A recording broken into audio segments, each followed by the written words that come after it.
This is what this is for. I'm so awkward right now. I'm sorry, I'm gonna warm up in a while. Take 10.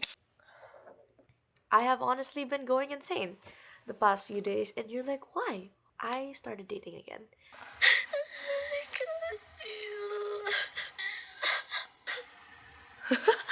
Making art and having a crush both kind of drive me insane.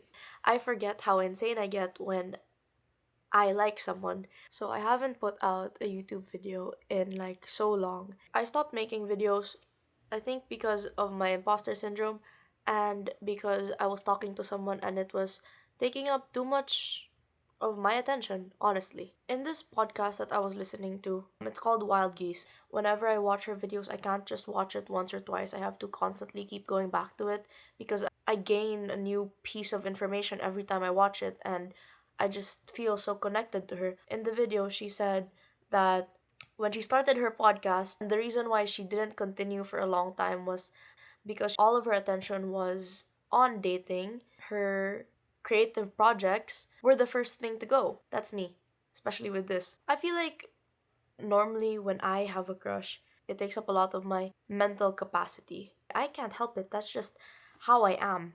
I'm like not chill at all. I am a crazy bitch, and lately I really am tired of pretending like I'm not, and I'm also tired of pretending like I don't like this state of obsession. In the video I'm referencing again, Anna says that she talked to her friend about how much she missed the feeling of liking someone and having a crush on someone, and everything feels new and exciting, and I've never related to anything more. That's how I felt.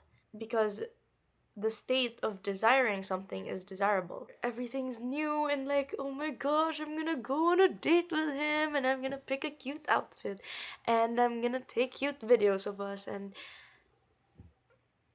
that was the first time I spoke to a guy. First time in a long time. I think the reason why I was going insane was because I like that feeling too much. That when he did something that popped that bubble, I was disappointed and I was like, what the fuck? I hate this shit. He's not to blame, especially in the early stages of dating. It's like, you don't owe anyone shit, honestly. Learn to appreciate the nice people you have in your life because they don't owe you shit, they're just nice. I like that feeling of like having a crush on someone and everything is new and exciting and my life is suddenly like more colorful and I notice things more. Something that I had to learn within the realm of romance and within the realm of creative endeavors is learning how to let go. Definitely not my strong suit.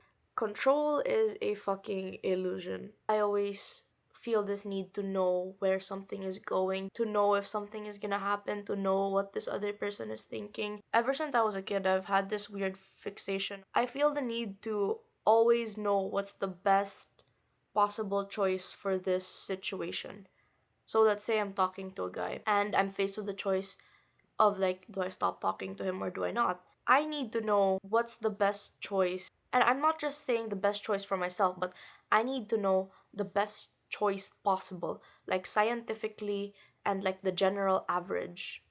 That must be the best choice.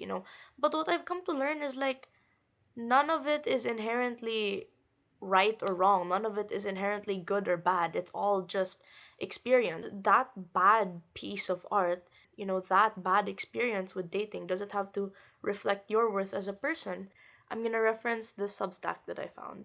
It's called If You've Ever Had a Crush, You're a Creative. When the crush is unrequited, as so many are, we learn another crucial lesson of creativity: how to transmute disappointment into meaning. We become alchemists, turning the lead of rejection into the gold of understanding. We tell ourselves stories about why it wouldn't work, about what it taught us, how it changed us. We metabolize the experience into something that nourishes rather than depletes.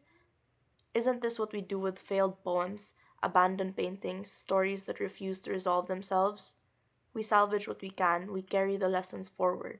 This is what makes both crushing and creating so exhilarating and terrifying. It's the threat of rejection hovering at the edges. The painting might be ridiculed, the poem might be misunderstood, the crush might never wake you up with coffee, yet we persist. Because the alternative never imagining, never risking, never feeling the electric current of possibility seems unbearable, compared to even the sharpest sting of rejection. I feel like this is why, even if I know how insane I get when I like someone, when that shitty feeling subsides, I'm like, damn, I wanna like someone again. Because I'd rather fuck around and find out. And that's also the same reason why, even if making videos kind of stresses me out, I still do it because I'm passionate about it. But I think that to abandon art is to abandon yourself. There's this TikTok that I found that I think that you need to hear. I really do believe that limerence is about art. The minute you start obsessing over male validation is also the same minute that you have abandoned your creativity. There's a relationship, and I really need you to figure that out. Because too many people think that this limerence thing that they're engaged with is an honest to God defect. Too many people think that there's something wrong with them, and frankly, I find it pathetic to think about this word limerence as if it's some clinical diagnosis. You must do the work. You must take responsibility for the things that have hurt you and the hurt that you've caused other people. I just don't think you need to abandon your art in order to do that. Patriarchy is a socially constructed value. Patriarchy maintains profit in that system. Women have to go through an indoctrination camp that teaches them that being picked for a relationship is more valuable than creativity. And within that dynamic, it is more valuable to that system to have a person abandon their art in order to solve, fix, or psychoanalyze their heartbreak, to talk about their heartbreak as if it's their fault, as if they failed something rather than talking about their heartbreak in the way that it is intended to be spoken about, which is, it is sad and very difficult. The way a poet might talk about their heartbreak, for example. You cannot mistake shaming yourself for the healing process. That is very dangerous stuff. You have plenty of work to do. It's just that you don't have to Google yourself to death to figure out what that is. You need to pick up a paintbrush and return to your canvas. You need to keep writing poetry. You need to allow the depth of your heartbreak and the richness of this life to animate your art. We are the adults now, and if we don't figure this out, we are going to be the narcissistic, unavailable adults that have abandoned us, and it pisses me off that people aren't thinking about it this way. There's nothing wrong with you. You just need to create. My biggest takeaway from this whole situation of me crushing on someone and then going insane after it didn't turn out how I wanted it to turn out is that I wasn't spending enough time with myself. I'll be honest, like, this is kind of me setting aside time to work on something that I'm passionate about, to transmute all this life force, this energy into something that I can actually control. I'm not trying to discourage you from relationships. No. I think dating is great. I think dating is cool, But it's more so like the potential I see in others is the same potential that I need to hone into myself. I'm just saying that because of this situation, I've learned to value where I put my energy into. What I would tell my younger self is use your art and use that energy to reclaim your place in your own life, your presence as you're going through love and heartbreak. I'm not saying to not allow yourself to be obsessed over it. You can do all of those things. All I'm saying is that don't abandon yourself in the process. Don't abandon your art.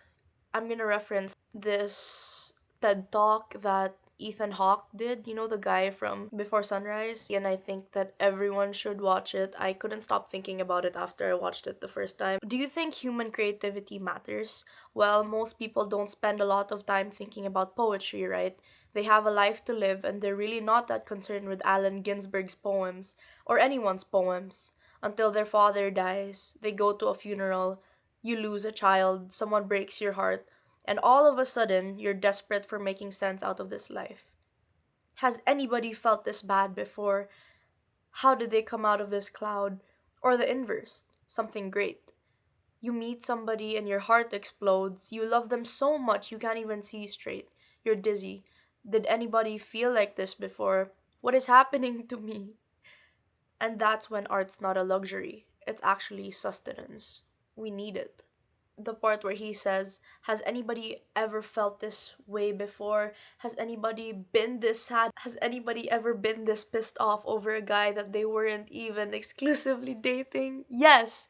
And how did they get over it? The answer is they talked about it. They wrote about it. They made songs about it. They made paintings over it. They did video essays over it. They did something with it.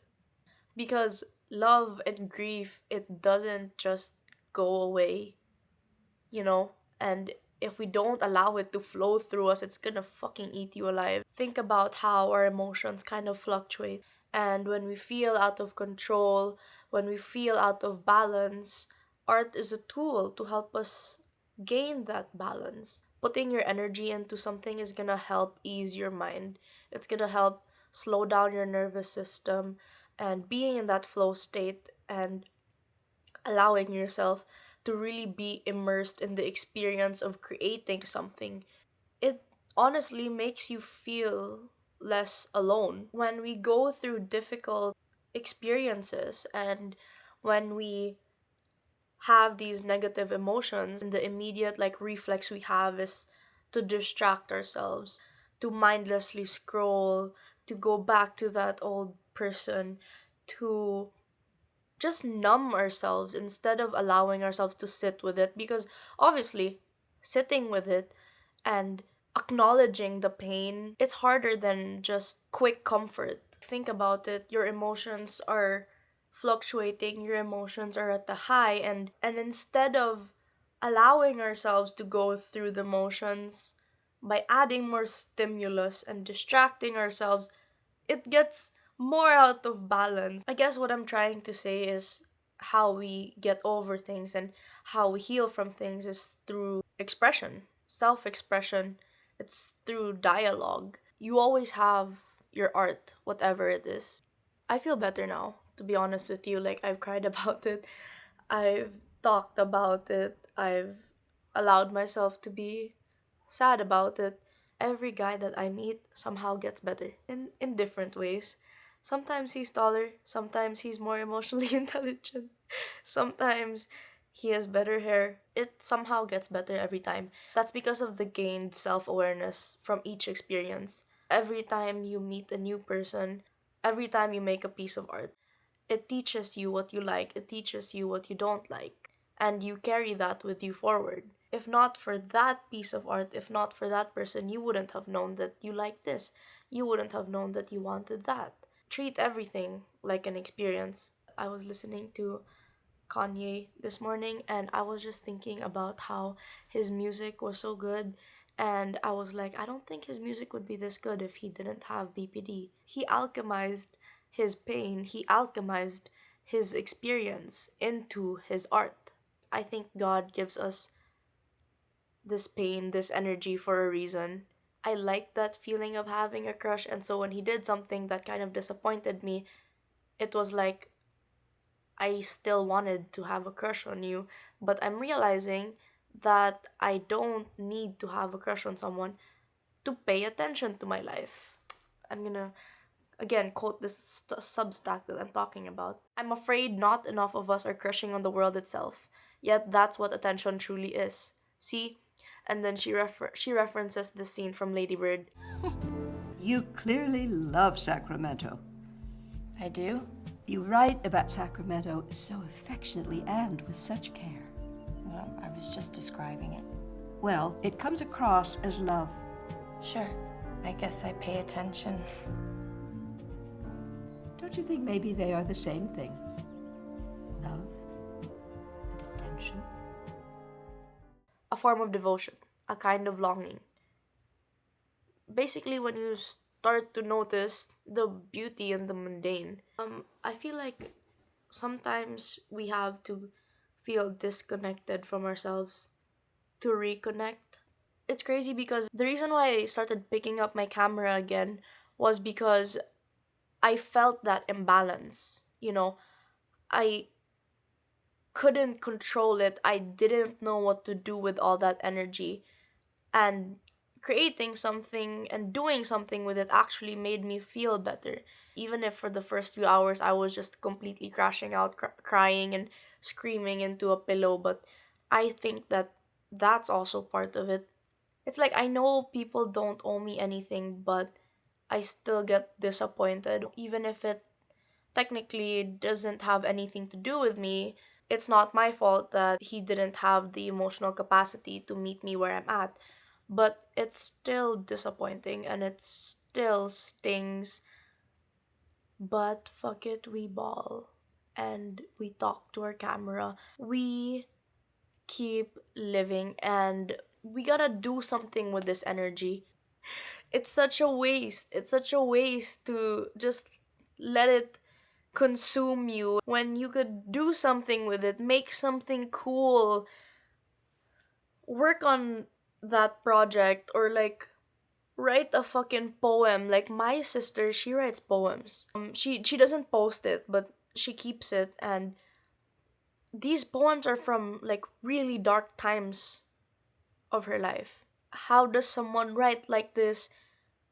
But it's also like, damn, I respect you because you took your pain and you took that grief and then you turned it into something beautiful. I realized that I can generate that feeling of obsession towards myself and that I don't need a romantic interest to pay that much attention to my life. Having a crush and making your art, it pushes us closer to rejection. It actually puts us in the position to be rejected. I didn't really want him. It was kind of just the version of it in my head, or like what it represented, like something new, something fresh. I was excited, and then suddenly that felt like ripped away. And I think that is what triggered me. That feeling of like, I don't have control, that feeling of like, are you getting rejected right now? And that same feeling, that same anxious voice at the back of my brain is also what holds me back from creating, because there's this constant fear of rejection, not even by other people. I feel like self rejection is 100 million times worse than actual rejection, because let's say when someone rejects you, when someone doesn't like your video, they're just gonna be like, oh, I don't like you. I think that we're not like creatively compatible. Like, let's move on. But when you self reject, it's like, you know exactly what to say to hurt yourself. My heart breaks when it comes to my romantic endeavors and when it comes to my creative ones are all self imposed. I didn't stop posting because someone was like, oh, I didn't like what you put out. I've actually received nothing but good feedback. But it's the stuff that goes on in my own brain. I think that art is something that is very vulnerable. But I feel like the reason why it connects us is because we do put parts of ourselves into our art. Sometimes that part of yourself that you put out connects with another part of someone else. It makes us feel like we're part of this bigger thing, that we're not just mindlessly existing. Art is physical proof of the fact that humans are meaning making creatures.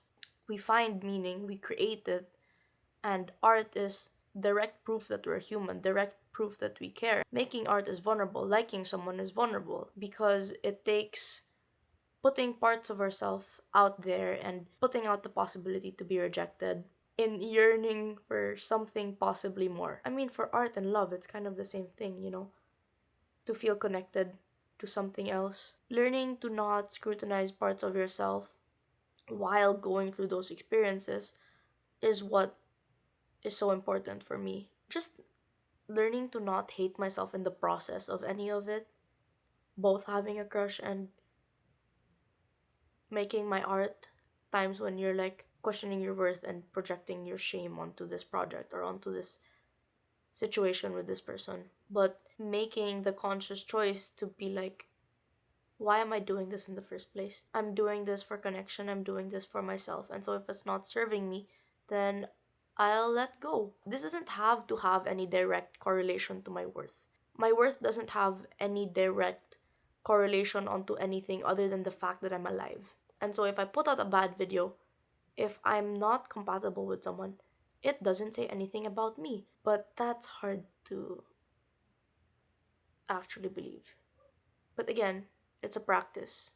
It's part of it. I feel like if all of this was so easy, then it's like, what's the point of being human, you know? When it was kind of falling out and I was kind of getting sad about it and stuff, I was like, what is this teaching me? It feels pointless, it feels stupid. And I feel like it's this, that feeling of excitement, that feeling of possibility. It's showing me that I don't need to have a romantic interest to spark that level of attention and gratitude for my life. It showed me what I'm capable of through that romantic interest. And now I'm realizing this is why this had to happen. Me crashing out a couple days ago, I was like, I fucking hate this shit. But now I'm like, yeah, that had to happen.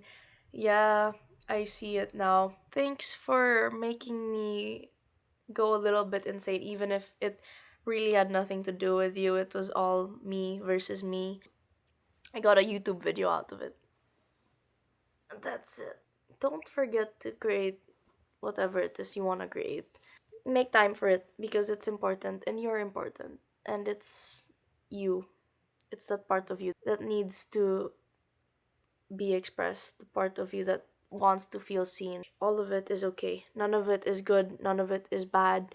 It's all just an experience and it's bringing us closer to ourselves. Bye. I hope you figure your shit out.